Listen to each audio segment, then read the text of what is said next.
My name is Olivia Reed, and life has thrown some real curveballs at me. Growing up, we were a pretty average family: mom, dad, and my younger siblings Vanessa and Ethan. Dad worked as a senior software architect at a technology company, mom was a high school counselor, and we lived comfortably enough. Nothing fancy, but we had what we needed. Everything changed during my sophomore year of college.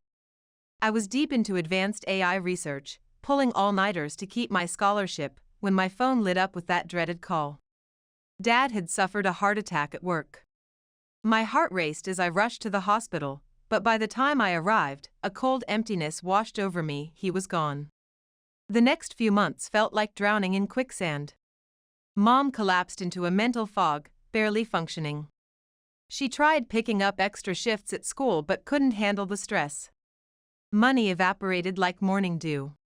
Each night, I watched her drag herself through the door, eyes hollow with exhaustion, and something twisted painfully in my chest. I had to step up, the weight of responsibility settling heavily on my shoulders. I was the oldest, after all. Vanessa was just starting high school, and Ethan was still in middle school. The fear in their eyes when they thought about our future cut me to the core. So I moved back home, my mind constantly torn between family duty and academic survival. Between classes, I'd rush home to cook dinner, help with homework, and hold our crumbling household together. My eyes burned from lack of sleep, my mind constantly calculating how to stretch every dollar. It wasn't just difficult, it was suffocating. But every time I wanted to break down, I'd remember Dad's unfinished coding projects on his laptop and straighten my spine. College wasn't just about getting a degree anymore, it became my lifeline to pull us all from the depths of financial disaster. I threw myself into programming with desperate intensity, staying until security kicked me out of the computer lab, volunteering for every challenging project, anything to sharpen my skills and distract from the ache of loss. The lines of code became my sanctuary. That's where I met Marcus Chen, a brilliant Chinese-American programmer whose fingers flew across the keyboard like they were born there. "We should partner for the hackathon this weekend," he suggested, eyes bright with excitement. "I've got this AI concept that could actually change lives." Marcus's idea made my heart race with possibility: an AI-driven smart home security system that could actually protect families without requiring a technical degree to operate. We worked until our vision blurred, fueled by energy drinks and pure determination. By senior year, we'd created a prototype that had tech industry veterans doing double takes. "Olivia, some guy from Next Smart Technologies called again," Vanessa said one afternoon, handing me a message with perfectly manicured nails. "Said they want to discuss acquisition opportunities. Sounds important." A mixture of hope and fear flooded my veins. Our project had caught the attention of a major tech corporation. After months of nerve-wracking meetings and negotiations where I felt like an imposter in borrowed business clothes, Marcus and I sold our AI system. The day $750,000 appeared in my account, my half of the deal, I collapsed onto my bed and broke down completely. My body shook with uncontrollable sobs that came from somewhere primal inside me. Relief and grief tangled together until I couldn't separate them. With trembling legs but determined heart, I marched into Mom's room and told her she could stop working herself to death. "I can't just abandon my responsibilities, Olivia," she argued, but her voice lacked conviction. "Look," I said, turning my phone screen toward her, the banking app displaying a number that changed everything. Her face transformed, eyes widening in disbelief, then filling with tears. "How did you? That AI project you mentioned? Turns out there's a market for making homes smarter and safer," I smiled, my chest swelling with pride and relief. "You're looking at a tech entrepreneur with actual capital, Mom. And my first priority is making sure you never have to work yourself into exhaustion again." Within weeks, construction crews were transforming our outdated house, gleaming new kitchen, spa-like bathrooms, everything modernized. But the true masterpiece was the comprehensive AI-powered smart home system I designed specifically for Mom, every line of code written with her needs in mind. "Just speak what you need and the house responds," I explained, my heart swelling with pride as I guided her through the system. Lights, temperature, music, security, it's all integrated with our proprietary AI. Mom's eyes widened with childlike wonder as the lights dimmed to a soft glow, her favorite jazz melody filled the room, and the espresso machine hummed to life with just a few spoken words. "This feels like something from a science fiction movie," she whispered, her fingers brushing against the wall sensors. "It's cutting-edge technology," I corrected her, feeling a flutter of satisfaction. "And I'm covering everything: internet, maintenance, upgrades. You don't need to worry about a single thing." For the first time since Dad's funeral, the tension melted from Mom's shoulders. The perpetual worry lines around her eyes softened. She didn't have to carry the weight of everything anymore. A simple voice command set the robot vacuum on its path. Another command and the smart kitchen began preparing dinner. I hadn't just given her a renovated house, I'd given her freedom from the exhaustion that had become her constant companion. After graduation, Marcus and I amicably parted ways professionally. He took his half of the acquisition money and joined an innovative AI startup in San Francisco. My vision pulled me in a different direction. I invested nearly every dollar into launching my own technology company focused on advanced AI-driven smart home systems. Those first 18 months were absolutely brutal, sleepless nights fueled by anxiety and coffee, crushing stress that knotted my shoulders, and the haunting statistic that over 90% of startups collapse before celebrating their second anniversary. But failure wasn't an option that existed in my universe. Every time doubt crept in, I remembered the hollow look in Mom's eyes after Dad died, and my resolve hardened like steel. My determination paid off. Within 2 years, I had assembled a diverse team of 30 talented employees and developed a suite of successful products. Our flagship was an integrated AI security and elder care monitoring system that built upon the foundation Marcus and I had created but expanded it into something revolutionary.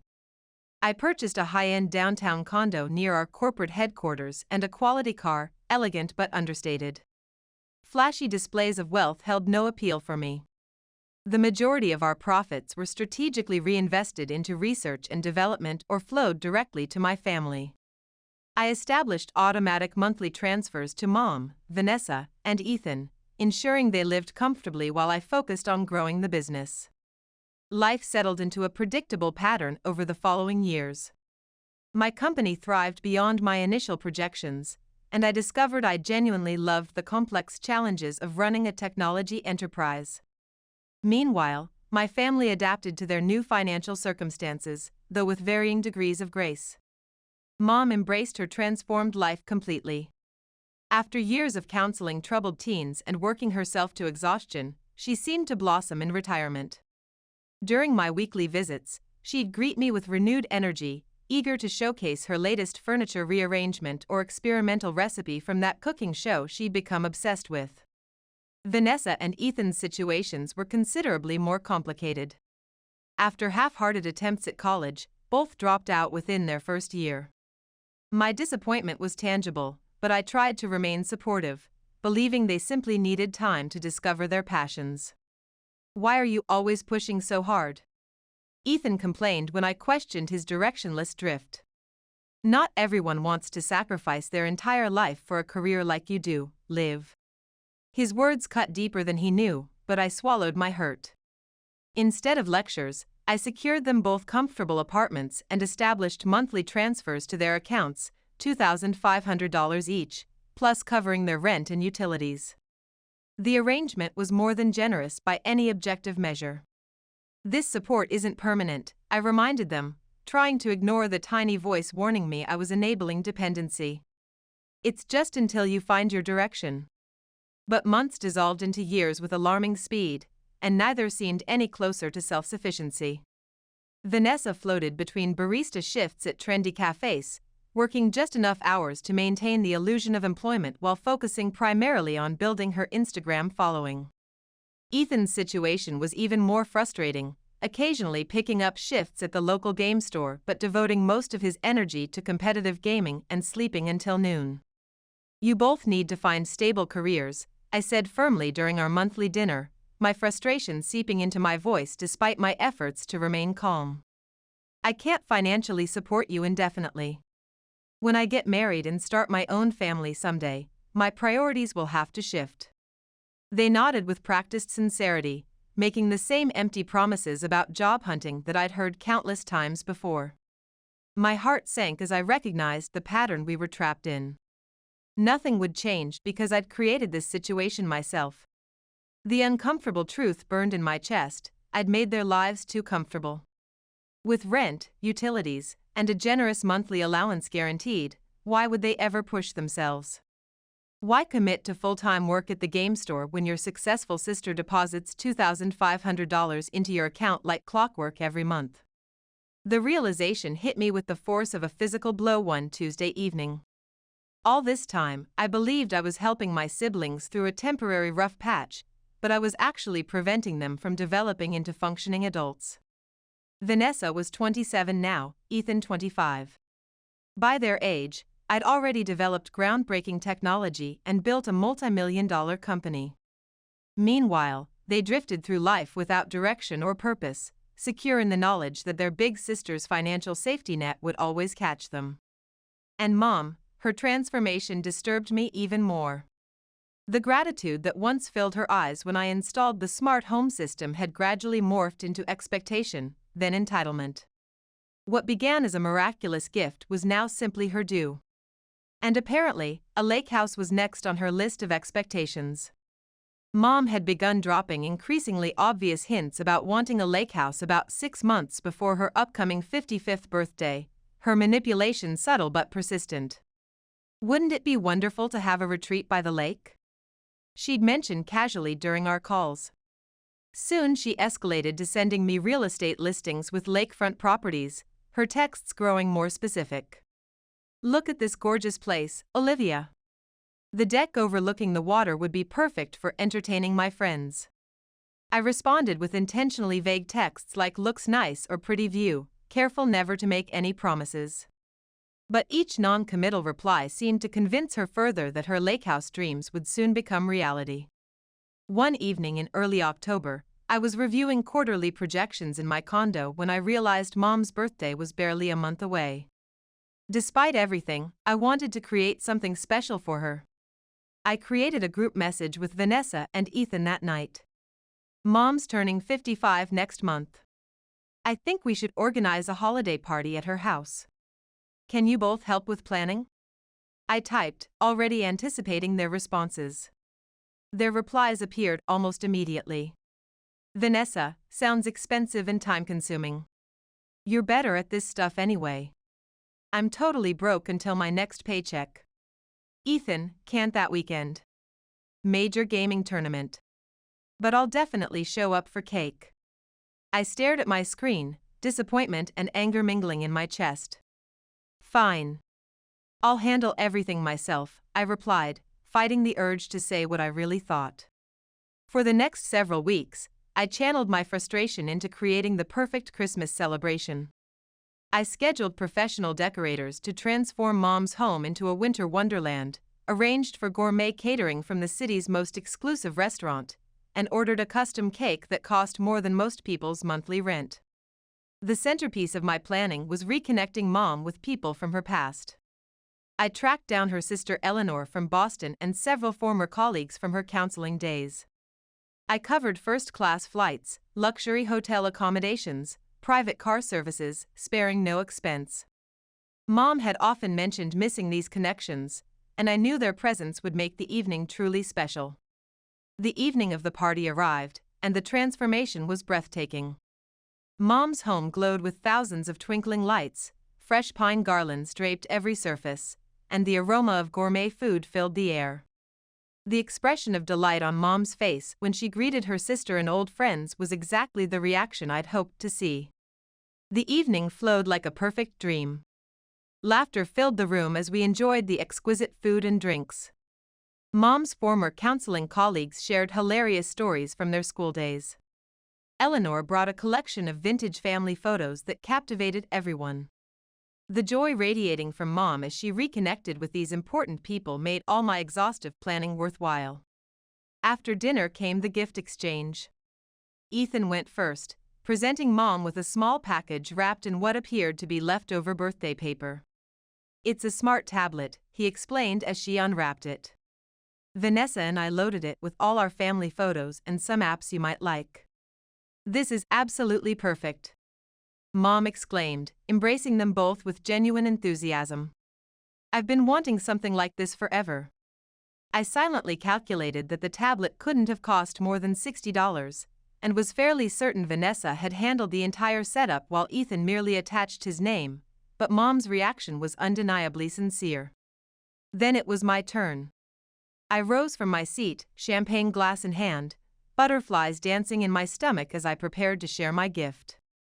Mom, for this special holiday, I wanted to give you something truly meaningful, so I created this beautiful celebration and reunited you with people you've missed for years. I flew in Aunt Eleanor from Boston, and your dear friends from your counseling days, because I know how much their presence means to you. I gestured around the beautifully decorated room with my free hand. I wanted to surround you with love and joy, with no expense spared on creating perfect memories.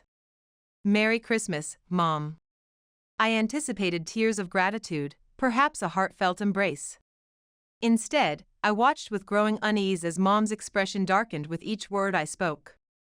By the time I finished, her face had transformed completely, lips pressed into a tight line, eyes cold with disappointment. The silence that descended felt suffocating. Every guest seemed frozen in place. Finally, Mom stood up abruptly, her chair scraping harshly against the hardwood floor. I want to thank my younger children for their thoughtful gift tonight, she announced, her voice brittle with barely contained emotion. But I'm deeply disappointed that my eldest daughter, despite all her success, couldn't be bothered to give me anything meaningful for this special occasion. A wave of shocked silence washed over the room. Guests exchanged uncomfortable glances while whispers began rippling around the table. My chest tightened painfully as I struggled to understand what was happening. But I arranged this entire celebration, I said, my voice betraying my confusion. I flew in your family and friends, hired the caterers, transformed your home. All of this is my gift to you. Mom let out a dismissive laugh. Anyone with money can throw a party, Olivia. That's not a real gift. What I've been waiting for, what I've told everyone about, is the lake house I've been showing you for months. I've already informed all my friends you'd be presenting it to me tonight. I stared at her, my mind struggling to process her words while my heart pounded against my ribs. The murmurs around the table grew louder, more invasive. I never once promised you a lake house, I said carefully, fighting to keep my voice steady. Gifts are chosen by the giver, not demanded by the recipient. You selfish, ungrateful child. Mom hissed, her carefully maintained public persona cracking. All my friends knew I was getting a lake house today. You've completely humiliated me in front of everyone who matters. My capital is tied up in my company, I explained, desperation creeping into my voice as I felt the situation spiraling beyond my control. I have investors, growth projections, financial commitments. Before I could finish, Mom snatched her phone from the table, her fingers poised over the Instagram share button on a pre-written post about her new lake house gift. If you don't want to be publicly exposed as a disappointment, you'll make this right, she threatened, holding the phone where I could see the post featuring a $750,000 waterfront property. The room fell into stunned silence.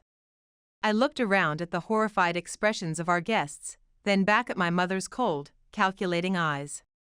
Vanessa and Ethan remained motionless, neither offering a word in my defense. If you press share, all financial support ends tonight, I stated with ice in my veins. I grabbed my coat and walked toward the door, my legs trembling with rage and shock.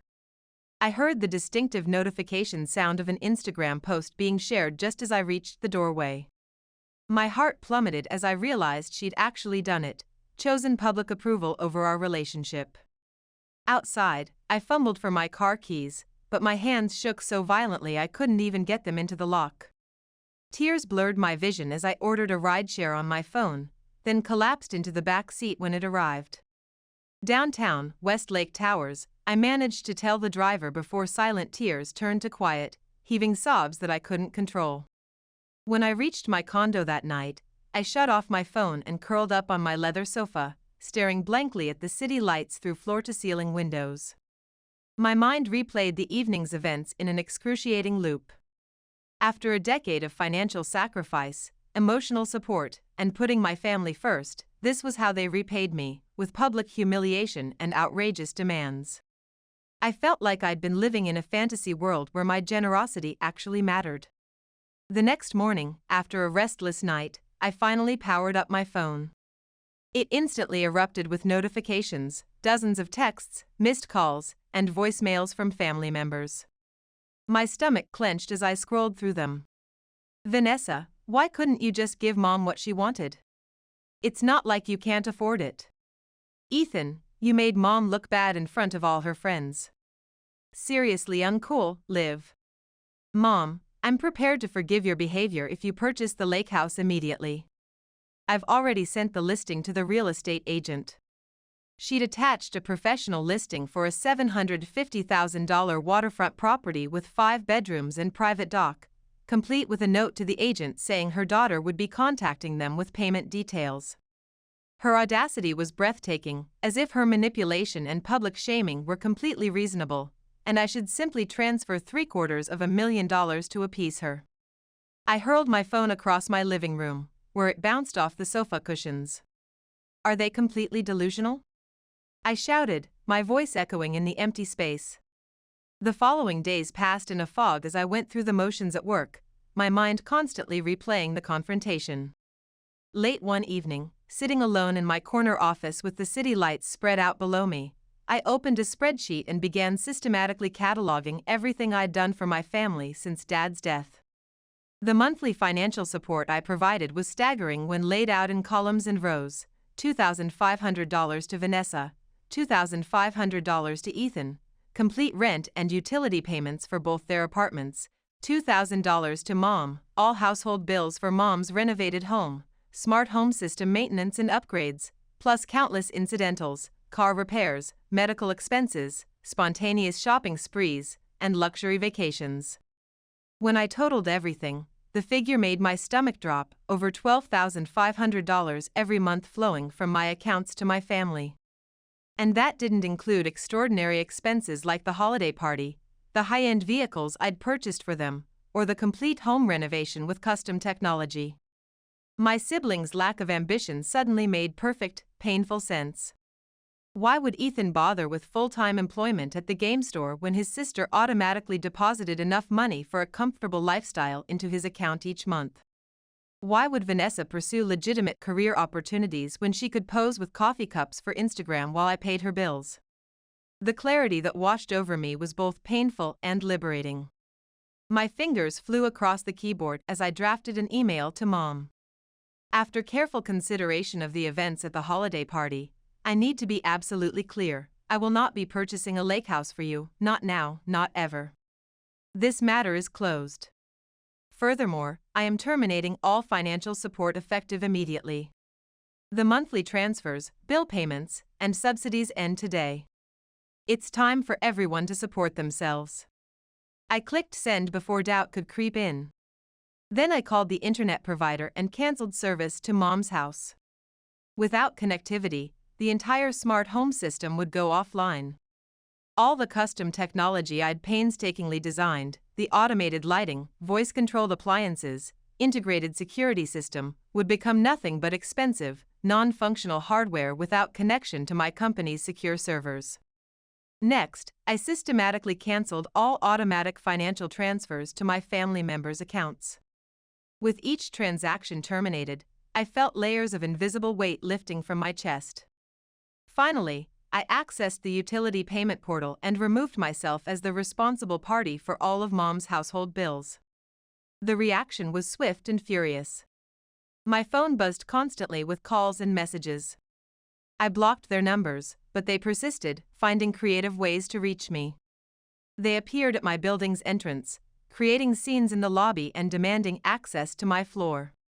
"Ms. Reed, I'm afraid your mother is downstairs again," my building's concierge informed me with obvious discomfort one morning. "She seems quite agitated and is threatening to contact local media outlets." My heart raced with anxiety, but I kept my voice steady. Under no circumstances should she be allowed upstairs. In fact, I'm sending you photos of my entire family right now.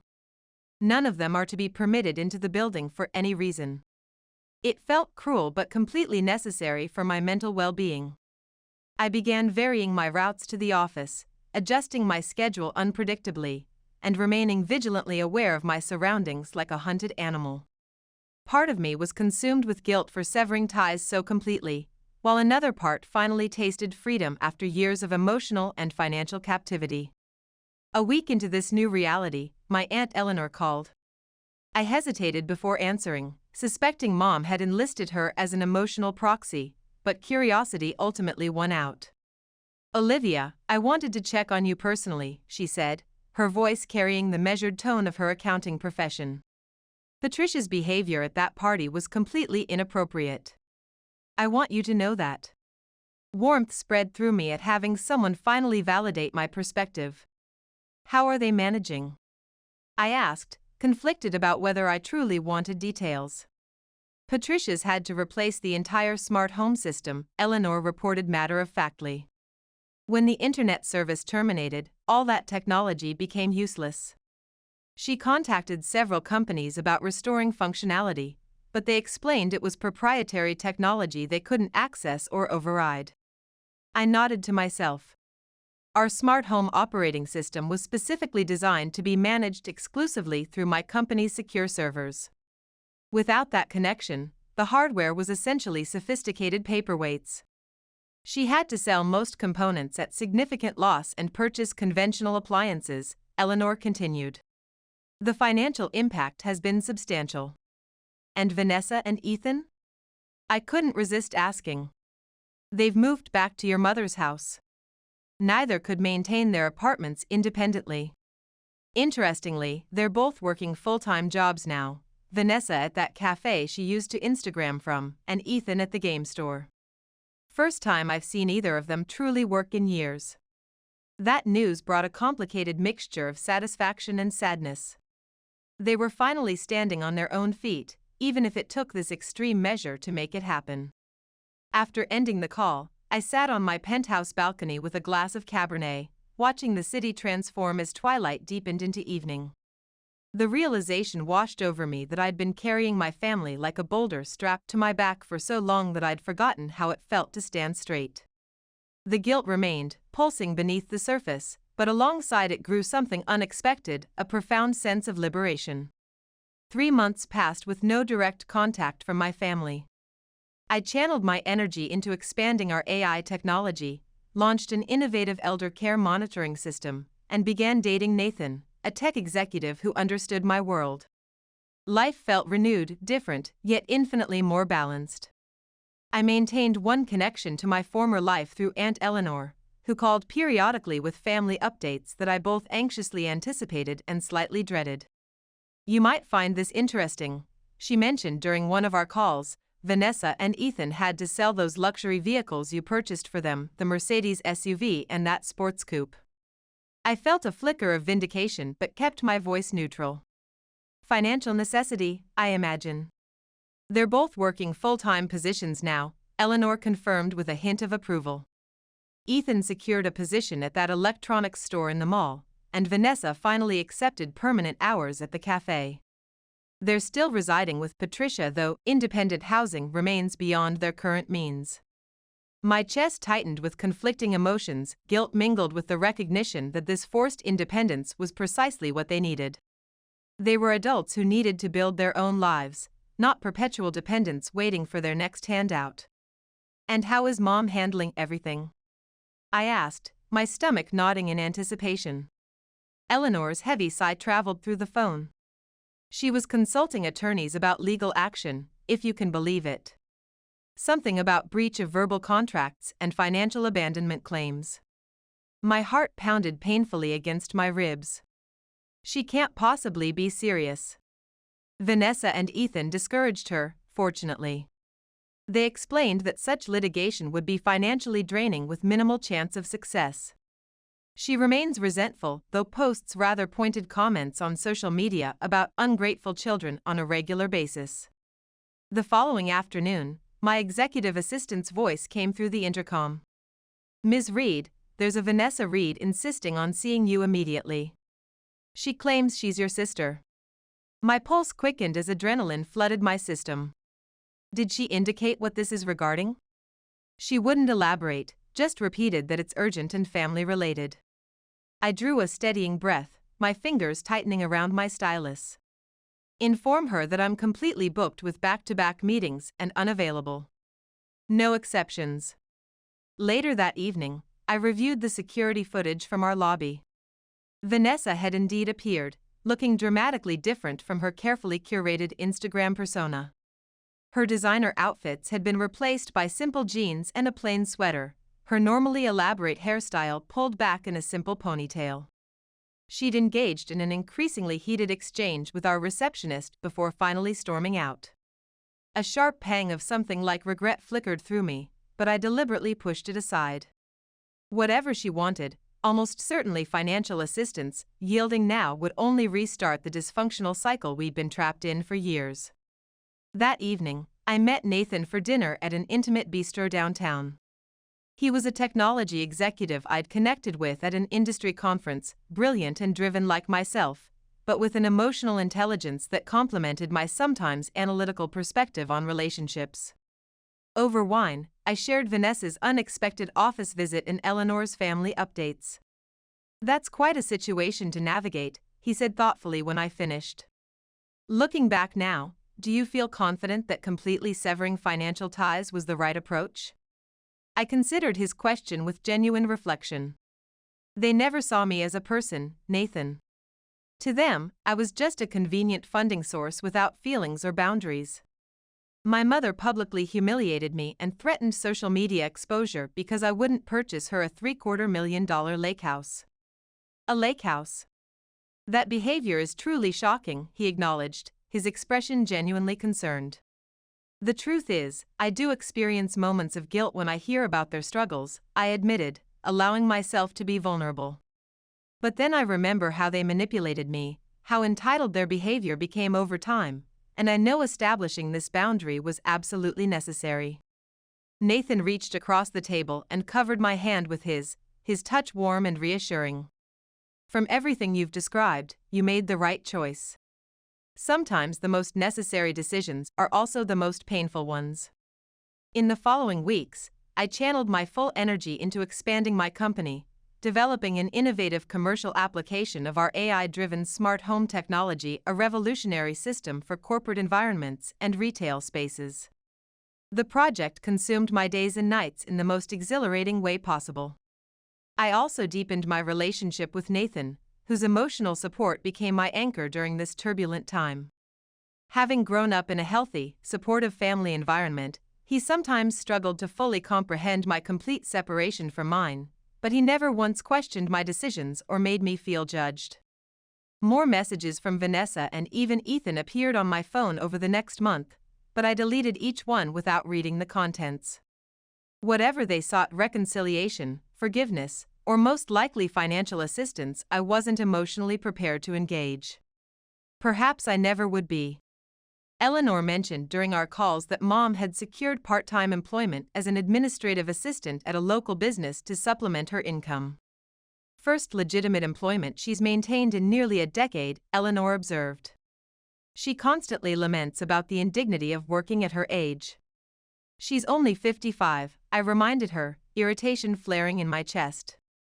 "Millions of people remain productively employed well into their 60s and beyond. You and I understand that reality perfectly well, but Patricia seems convinced she's entitled to early retirement financed by someone else's hard work." That statement crystallized everything with perfect clarity. Entitlement, that was the fundamental issue poisoning our family dynamics. My relatives had gradually developed the belief that they were entitled to the fruits of my success, my financial resources, my perpetual support, not because they'd contributed to earning any of it, but simply because we shared genetic material. By terminating the financial pipeline, I hadn't merely forced them into self-sufficiency, I'd directly challenged their core assumption that they inherently deserved provision simply because we were family. 6 months after the holiday party confrontation, I unexpectedly encountered Ethan at a technology convention downtown where my company was showcasing our latest innovations. I almost walked past without recognizing him. His formerly shaggy hair was neatly trimmed, and he wore the distinctive polo shirt and name badge of a major electronics retailer. Our eyes met across the crowded exhibition hall, creating a moment of mutual uncertainty. Finally, he offered a small nod of acknowledgement before turning back to his customer. I continued walking without breaking stride. What could possibly be said in that moment? Sorry you lost your gaming setup? Sorry you're experiencing regular adult responsibilities for the first time? Any words would have rung hollow in the space between us. That evening, I found myself examining old family photographs from before Dad's death, before financial success had transformed our relationships. We appeared genuinely happy, connected. I wondered briefly if we might someday rebuild even a fragment of that family dynamic. Realistically, the possibility seemed remote. Too many boundaries had been crossed, too many painful truths exposed. Yet surprisingly, I felt at peace with this reality. I had constructed a meaningful life for myself, a thriving company that employed dozens of talented people, a relationship with genuine potential for partnership, colleagues and friends who valued my mind and character rather than my financial resources. As for my own journey? For the first time in a decade, I experienced authentic freedom. Freedom from obligation, freedom from manipulation, freedom from the relentless responsibility of supporting three capable adults who should have been supporting themselves long ago. And within that freedom, I found something even more valuable: the space to finally begin writing my own story.